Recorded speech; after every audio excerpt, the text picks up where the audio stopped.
Update দিই। কিছুক্ষণ আগে আপনাদের বলছিলাম না, এই যে চরবৃত্তি, এই চরবৃত্তির সঙ্গেই জাল নোটের কারবার চলছে। হ্যাঁ, এসটিএফ এর হাতে এসেছে বিস্ফোরক তথ্য। একদিকে তো আমরা জানি যে এই জঙ্গিরা ভারতের গোপন তথ্য পাচারের চেষ্টা করে। কমলিকা রয়েছে নিউজ রুম থেকে আমার সঙ্গে। কমলিকার কাছ থেকে জানতে চাইবো, কমলিকা, চরবৃত্তি তো চলছেই, জাল নোট পাচারের এই চক্র, এসটিএফ এর হাতে ঠিক কি কি তথ্য উঠে আসছে, কি কি জানতে পারছো? দেখো, যেটা জানা যাচ্ছে সেটা হচ্ছে সিম কার্ড, তাদের কাছে যে বিভিন্ন রকমের ফেক সিম কার্ড ছিল, সেই সিম কার্ডগুলো তারা বাংলাদেশে পাঠাতো এবং বাংলাদেশ থেকে বাংলাদেশে পাকিস্তানি চরেরা বসে থাকতো, সেই পাকিস্তানি চরেরা সেই সিম কার্ডগুলো পাকিস্তানে পাঠিয়ে দিত। কেন? এটার কিসের উদ্দেশ্য? এই বিভিন্ন জায়গা থেকে ভারতের সিম কার্ড যদি পাকিস্তানে চলে যায় তাহলে কিভাবে সেটা বিপজ্জনক সেটা বুঝতেই পারছো। এবং কেন এটা বিপজ্জনক? কারণ বিভিন্ন এই সিম কার্ড ব্যবহার করে বিভিন্ন রকমের যেটা বলা যেতে পারে যে ফেক কারেন্সি, সেটা ভারতের যে অর্থনীতি সেটার মধ্যে ঢুকিয়ে দেওয়ার উদ্দেশ্য। যে উদ্দেশ্যে ভারত সরকার ডিমনিটাইজেশন করেছিল। কেন করা হয়েছিল ডিমনিটাইজেশন? যাতে এই ধরনের যে ফেক কারেন্সি, এই ফেক কারেন্সিগুলোকে বন্ধ করা যায়। এই যে বিষয়টা, যেটা এই আবার যে এরা একটা চেষ্টা শুরু করেছে যে ভারতবর্ষের অর্থনীতিকে আঘাত করার যে একটা চেষ্টা, সেটাকে প্রতিহত করছে বেঙ্গল এসটিএফ এবং তারা টিপ অফ পে। এবং আমরা জানি যে যেহেতু কেন্দ্র রাজ্য এখন একেবারে হাতে হাত মিলিয়ে কাজ করছে, এই ইন্টেলিজেন্স তাদের কাছে ছিল এবং সেখান থেকে এই জায়গায় গিয়ে তারা এদেরকে গ্রেপ্তার করে, এই তিনজনকে গ্রেপ্তার করে। এবং আমরা দেখেছি যে গত 2 মাসে দফায় দফায় গ্রেপ্তার হয়েছে, যেরকম একদিকে হামিম গ্রেপ্তার হয়েছে, তারপরে রানার অফ গ্রেপ্তার হয়েছে। এবং এখানে এই তিনজনকে গ্রেপ্তার করা, এই জায়গাটা সীমান্তের খুব কাছাকাছি জায়গা, চিকেন স্নেকের কাছাকাছি জায়গা, কিন্তু উদ্দেশ্য অর্থনীতি, ভারতের যে অর্থনীতি তাকে টার্গেট করা, আর উদ্দেশ্য হচ্ছে লুক অর্থাৎ টেররাইজ ইস্ট, এই পলিসিটা এরা নিয়ে চলছে। কিন্তু আমরা যেটা জানতে পারছি যে ভারতের গোয়েন্দা বাহিনী এবং রাজ্যের গোয়েন্দা বাহিনী, তার সঙ্গে সঙ্গে এসটিএফ এবং স্পেশাল ফোর্স, তাদের জন্য এটা খুব বড় জয়। কারণ তারা এইভাবে এদেরকে যেটা বলে যে ধরতে পেরেছে এবং এদের যা যা প্ল্যান ছিল সেই সমস্ত প্ল্যান কিন্তু বানচাল হয়ে গেছে, এমনটাই জানা যাচ্ছে। বেশ কমলিকা,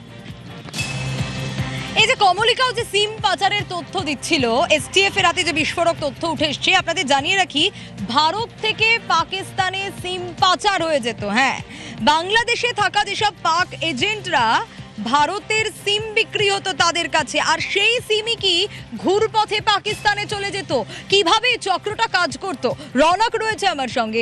রনক, যেমনটা আমরা জানতে পারছিলাম কমলিকার কাছ থেকেও, যে ভারত থেকে পাকিস্তানে সিম পাচার হতো এবং বাংলাদেশে এই সব যারা এজেন্টরা রয়েছে কোথাও কি তাদের থেকেই ঘুরপথে পাকিস্তানে যেত। এই চক্র কিভাবে কাজ করতো? কারণ এটা তো দেশের জন্য বড় ক্ষতির জায়গা, যে ক্ষতি হয়তো আরো বড় ক্ষতি হতে পারতো, যা বানচাল হয়ে গেল। একদমই, এসটিএফ আগে এদের মোডাস অফ অপারেন্ডি কিন্তু ধরে ফেলেছিল যে ভারতীয় এরকম সিম কার্ড পাকিস্তানের পাচার হচ্ছে, কারা পাচার করছে। এই বিষয়টি যখন এসটিএফ তদন্তে নামে তখনই কিন্তু এই তিনজনকে গ্রেপ্তার করা হয়। মূলত এদের কি কাজ ছিল? এরা ভারতের থেকে বিভিন্ন, অর্থাৎ দেশের মধ্যে থাকা বিভিন্ন যে সিমের কোম্পানি, সেখান থেকে বেআইনিভাবে প্রচুর সিম কালেক্ট করতো। সেই সিমগুলো তারা সীমান্ত লাগোয়া অঞ্চল থেকে বাংলাদেশে থাকা পাক এজেন্ট, গুপ্তচর যারা ছিল তাদের হাতে পৌঁছে দিত। একটা বড় চোরাচালান চক্র। সেইখানে সিম কার্ড পৌঁছে যাওয়ার পরই বাংলাদেশ থেকে সরাসরি পাক আইএসআই শীর্ষকর্তা বা পাক আইএসআই গুপ্তচর যে যে জায়গায় ছড়িয়ে ছিটিয়ে রয়েছে সেখানে পৌঁছে যেত এই ভারতীয় সিম কার্ড। এবার সেখানে পৌঁছানোর পর সেখান থেকে ফোন করা হতো ভারতে বা ভারত সীমান্ত লাগা বিভিন্ন দেশে থাকা পাক গুপ্তচরদের। অর্থাৎ যে নেটওয়ার্ক কাজে লাগার জন্য, নেটওয়ার্ককে সক্রিয় করার জন্য ভারতীয় সিম কার্ডের ব্যবহার করত পাক আইএসআই, এবং গুপ্তচর বৃত্তির জন্য যে সিম কার্ডগুলো ব্যবহার করতো সেই সিম কার্ড সাপ্লাই দিত এই তিনজন। এবং তোমায় জানিয়ে রাখি, বাংলাদেশ থেকে সরাসরি পাকিস্তানে, পাঞ্জাব এবং নেপালেও এই সিম কার্ডগুলি চোরাচালান করা হতো, যাতে করে কিনা তাদের এই যে গুপ্তচর বৃত্তির যে নেটওয়ার্ক, সেই নেটওয়ার্ক তারা সর্বক্ষণ অ্যাক্টিভ রাখতে পারে এবং এরা ভুয়ো প্রচুর সিম কার্ড তারা বিগত বেশ কয়েক বছর ধরে এরকম চোরাচালান করে গেছে এবং তারপরে কিন্তু এইভাবে আচ্ছা, বিগত sleeper cell বেশ কয়েক বছর ধরে এই কাজ চলতো। হ্যাঁ, বাংলায় যেভাবে জঙ্গিরা আস্তানা গেড়েছিল এবং এখন যেভাবে একের পর এক জঙ্গি পাকড়াও হচ্ছে, তাতে বেশ কয়েক বছর ধরে যে এই কাজ চলছে তা বলার অপেক্ষা রাখে না। আমার সঙ্গে সহকর্মী অতনু রয়েছে নিউজ রুম থেকে, অতনুর কাছেই যাব। অতনু, ভারতের সিম কার্ড পাচার হয়ে যাওয়ার অভিযোগ পাকিস্তানে, ভারতের সিম কার্ড নিয়ে পাকিস্তানে কি হতে পারে, ভারতের সিম কার্ড পাকিস্তানে কিভাবে ব্যবহার হতে পারে, কেন এই সিম পাচার? এই মডিউল একটা অদ্ভুতভাবে কাজ করতো। মানে আমি খুব সহজভাবে যদি বলি, তাহলে আমি কাউকে ফোন করছি এবং তার সিম কার্ড ভারতেরই, তাহলে তিনি ভারতে না থেকে যদি পাকিস্তানেও থাকেন, থাইল্যান্ডে থাকেন, তিনি বাংলাদেশে থাকেন, চট করে গোয়েন্দাদের সন্দেহ হবে না। সাইবার ক্রাইম বিশেষজ্ঞ যারা রয়েছেন তারা চট করে বুঝতে পারবেন না, তারা মনে করবেন দেশের মানুষের সঙ্গে কথা বলছে, কারণ দুটোই তো ভারতের সিম। কিন্তু সেই ভারতের সিম চলে যাচ্ছে পাকিস্তানে। এখনো পর্যন্ত যা যা নেটওয়ার্ক পাওয়া যাচ্ছে, জানা যাচ্ছে পাকিস্তানের পাঞ্জাব প্রভিন্স, সেই পাঞ্জাব প্রভিন্স থেকে অপারেট করা হতো। এবার ওই সিম দিয়ে পাকিস্তানের জঙ্গিরা বা আইএসআই চর তারা আমাদের এখানে মডিউলে যারা রয়েছে তাদের সঙ্গে যোগাযোগ করতো। স্বাভাবিকভাবে যদি কেউ ইন্টারসেপ্ট করে তো কি করবে, সে জানবে যে একটা ভারত সরকারের সিম এবং আরেকটা ভারত সরকারের সিম, এই দুটো সিমের মধ্যে কথোপকথন হচ্ছে। তাদের মধ্যে একজন যে পাকিস্তানের সেটা চট করে ধরা সম্ভব হবে না, সেই জন্যই ফেক নথি দিয়ে, জাল নথি দিয়ে একের পর এক ভারতীয় সিম বা আমাদের দেশের সিম পাচার করে দেওয়া হতো পাকিস্তানে। সেটা কখনো নেপাল ঘুরে, বাংলাদেশ ঘুরে চলে যেত পাকিস্তানের পাঞ্জাব প্রভিন্সে। সেখান থেকে যারা চরবৃত্তি করতেন বা সেখানকার যারা মডুলার যারা রয়েছেন আইএসআই এর, তারা সেখান থেকে এখানে যারা চর রয়েছে ওই সিমের মাধ্যমেই যোগাযোগ করতো, যাতে চট করে ধরাই যেত না। ফোন আসছে পাকিস্তান থেকে, নথি যাচ্ছে পাকিস্তানে, মেসেজ হচ্ছে পাকিস্তান থেকে, আবার রিপ্লাই আসছে ভারত থেকে পাকিস্তানে, বোঝা যেত না। তাহলে কি বোঝা যেত? মনে হতো ভারতেরই দুই প্রান্ত থেকে হয়তো কথাবার্তা আদান প্রদান চলছে বা মেসেজ চালাচালি চলছে। বোঝা যেত না যে আসলে পাকিস্তান চরবৃত্তি করছে ওখান থেকে আমাদের সিম দিয়েই। সেই জন্য ভারতীয় সিম দরকার পাকিস্তানের আইএসআই এর। একেবারে অতনু ঠিক যে কথা বলছিল, আমাদের দর্শকদেরকেও জানাবো একটু, এই যে ভারত থেকে পাকিস্তানে সিম পাচার হয়ে যাওয়া, লজিকটা কিন্তু তারা একেবারে অন্য রকম ভাবে ভাবতো, তা বলার অপেক্ষা রাখে না। অতনু, ইতিমধ্যে শান্তনু সোম রয়েছে আমাদের সঙ্গে, তোমার প্রশ্ন। শান্তনুদা, হ্যাপি ইন্ডিপেন্ডেন্স ডে।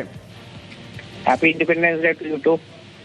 আজ ব্রেকিং নিউজ, 3 জন আইএসআই চর সন্দেহে ধরা পড়েছে একেবারে চিকেন স্নেকের কাছ থেকে, এবং এটা নিয়ে একটা উদ্বেগ আর চতুর্দিকে আশঙ্কা ছড়িয়ে পড়েছে।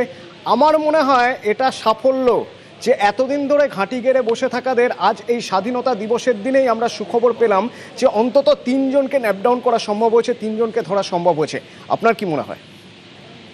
হ্যাঁ, সুখবর তো বটেই, তবে এরা এটা 3 জন হচ্ছে যেটাকে ইংরেজিতে বলে টিপ অফ দ্য আইসবার্গ। এরা অনেকদিন ধরেই ঘাঁটি ঘেড়ে বসে আছে নানা জায়গাতে, এবং আমাদের চিফ অফ ডিফেন্স স্টাফ যে ওই 0.5 ফ্রন্টের কথা বলেছিল, এরা হচ্ছে সেটারই পার্ট। এবং আমার আর একটা বক্তব্য আছে, সেটা হচ্ছে যে লোকাল সাপোর্ট ছাড়া তো এরা এতদিন ধরে এখানে থেকে অপারেট করতে পারবে না। সুতরাং এদেরকে ধরার সঙ্গে সঙ্গে এই লোকাল সাপোর্টের ইনভেস্টিগেশনটাও খুবই জরুরি আর কি এর সঙ্গে। শান্তনুদা, আমি এটুকু বোঝার চেষ্টা করবো একটু আপনার থেকে। আমরা এতদিন ধরে দেখতাম বাংলাদেশ থেকে জঙ্গিরা আসছে, একটা রুট, যে রুটটা হচ্ছে বাংলাদেশের জঙ্গিরা, এখানে জেএমবি জঙ্গি হোক বা এসআইরা, তারা চলে আসতো বাংলাদেশ থেকে। এখন দেখছি নেপাল থেকে আসছে, কেন? হ্যাঁ, খুব স্বাভাবিক ব্যাপার। কারণ হচ্ছে যে নতুন সরকার আসার পর থেকে এই আমাদের ইন্দো বাংলাদেশ বর্ডারের ওপর আরো বেশি নজর বেড়েছে এবং ফেন্সিং আরো শক্ত হচ্ছে।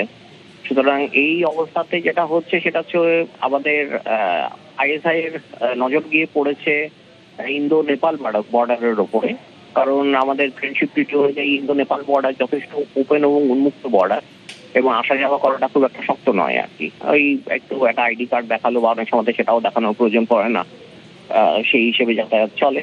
সুতরাং ওরা সহজ করতে বেছে নেবেই। সেই হিসেবে ইন্দো নেপাল বর্ডার এখন আমাদের জন্য একটা থ্রেট হয়ে দাঁড়াতে পারে। আর তাহলে কি আমাদের বাংলাদেশের মতোই আমাদের এই ওপেন বর্ডার তত্ত্ব থেকে সরে আসা উচিত নেপালের সঙ্গে? দেখুন, ব্যক্তিগতভাবে আমার মত অতি অবশ্যই তাই, কারণ নেপাল আমাদের বন্ধু রাষ্ট্র এবং সেই ক্ষেত্রে হিন্দু রাষ্ট্র বটে। কিন্তু যাই না হলেও মানে এগুলো বিচার করলেও আইএসআই এর মানে নেপালের মধ্যে প্রচুর মডিউল অ্যাক্টিভ রয়েছে এবং তারা তো ওই সহজ রাস্তাটা বেছে নেবেই। সুতরাং নেপাল থেকে ভারতের রাস্তাটাকে ওই ইন্দো বাংলাদেশ বর্ডারের মতনই ট্রিট করা উচিত আমি মনে করি। ধন্যবাদ শান্তনুদা।